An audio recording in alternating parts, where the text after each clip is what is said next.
Welcome to Zish Stories।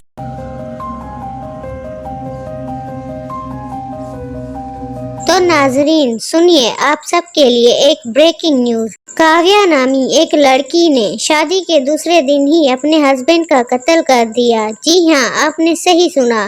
Kavya ने शादी के दूसरे दिन ही अपने हस्बैंड का कत्ल कर दिया, लेकिन वो बाकी कातिलों की तरह जेल नहीं गई और न ही उस पर कोई कार्रवाई की गई। आखिर ये कैसे हो सकता है? कत्ल करने के बाद भी वो जेल नहीं गई। ये जानने के लिए हमारे चैनल के साथ जुड़िए रहिए।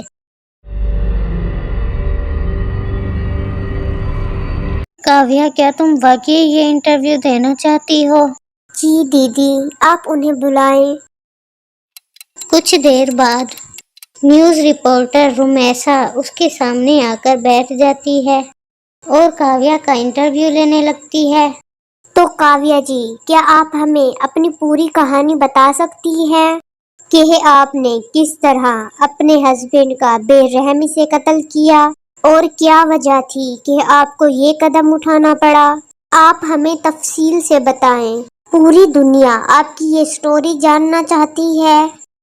रुमैसा की बात सुनकर काव्या खामोश हो जाती है। फिर वो लंबा सांस लेकर अपनी कहानी शुरू करती है।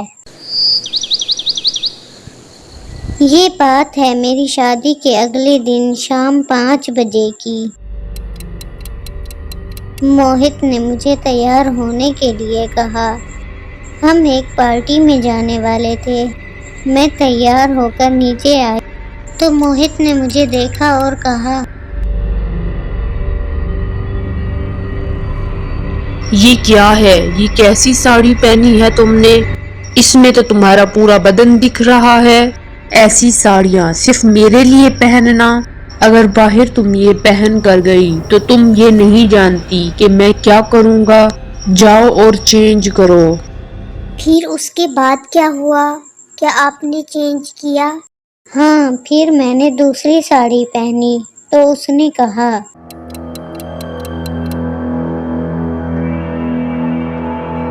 पहले ये साड़ी नहीं पहन सकती थी? तुम्हें तो मौका चाहिए था मेरा मूड खराब करने का। मुझसे शादी करने के बाद भी तुम्हारा मन नहीं भरा, जो दूसरे मर्दों को फंसाने में लगी हो। ये आप क्या कह रहे हैं? मैं ऐसा सोच भी नहीं सकती। हाँ, तुमने सही कहा, तुम सोच नहीं कर सकती हो। फिर क्या हुआ? फिर मैंने जैसे कैसे ये मसला हल किया और हम पार्टी में गए। ये बात कहकर काव्या की आंखों में आंसू आ जाते हैं। बस अब मुझसे आगे नहीं बोला जाएगा। मैं फिर वो सब याद नहीं करना चाहती। देखिए काव्या जी, मैं समझ सकती हूँ आप पर क्या बीत रही है। देखिए काव्या जी, ये अवाम आपकी कहानी जानना चाहती है। आप हमें पूरी कहानी बताइए। उस रात क्या हुआ? पार्टी में क्या हुआ? पार्टी में मैं और मोहित खड़े थे।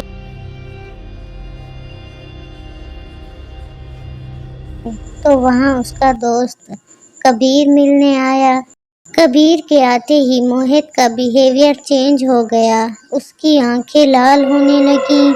न जाने उसको क्या हो रहा था। मैं कुछ समझ नहीं पा रही थी कि तभी कबीर के हाथों से ड्रिंक गिरकर मेरे कपड़ों पर गिर गई। ओह, मुझे माफ कर दीजिएगा, आपकी साड़ी खराब हो गई। फिर कबीर मेरी साड़ी साफ करने लगा तो मोहित ने उसका हाथ पकड़ लिया। तुम्हारी हिम्मत कैसे हुई मेरी बीवी को हाथ लगाने की? मोहित, तुम पागल तो नहीं हो गए? ये कैसी बातें कर रहे हो तुम? मैं तो बस उसकी साड़ी साफ कर रहा था। आखिर तुम होते कौन हो, उसकी साड़ी साफ करने वाले? तुम्हारा दिमाग तो नहीं खराब हो गया? ये कैसी बहकी बहकी बातें कर रहे हो? तुम्हारी बीवी बड़ी बदकिस्मत है जो तुम जैसा शौहर मिला उसे। मोहित का बस ये सुनना ही था। वो आउट ऑफ कंट्रोल हो गया और वो दोनों लड़ने लगे। फिर वहाँ के लोगों ने उन दोनों को छुड़वाया। फिर मोहित मुझे लेकर कार में आ गए।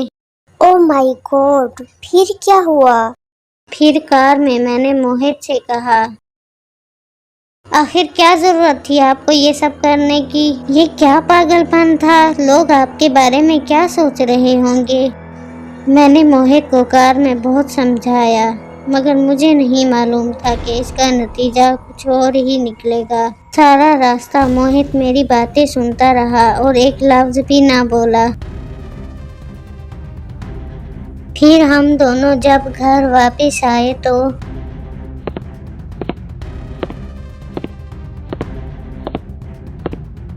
पता नहीं मोहित को अचानक क्या हो गया।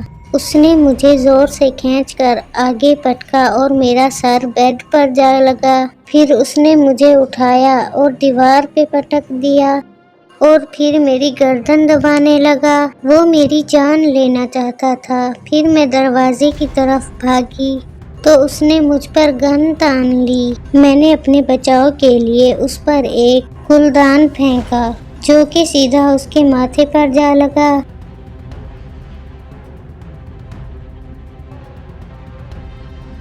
उसके सर से खून बहने लगा और वो नीचे गिर गया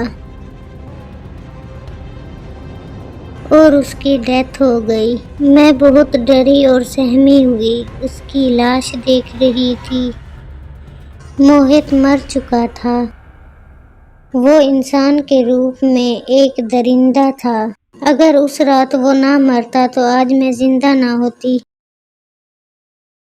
काव्या जी, पहले मैं एक और नजरिए से आपका इंटरव्यू करने आई थी, मगर अब जो मुझे आपकी कहानी पता चली तो मुझे बहुत अफसोस है।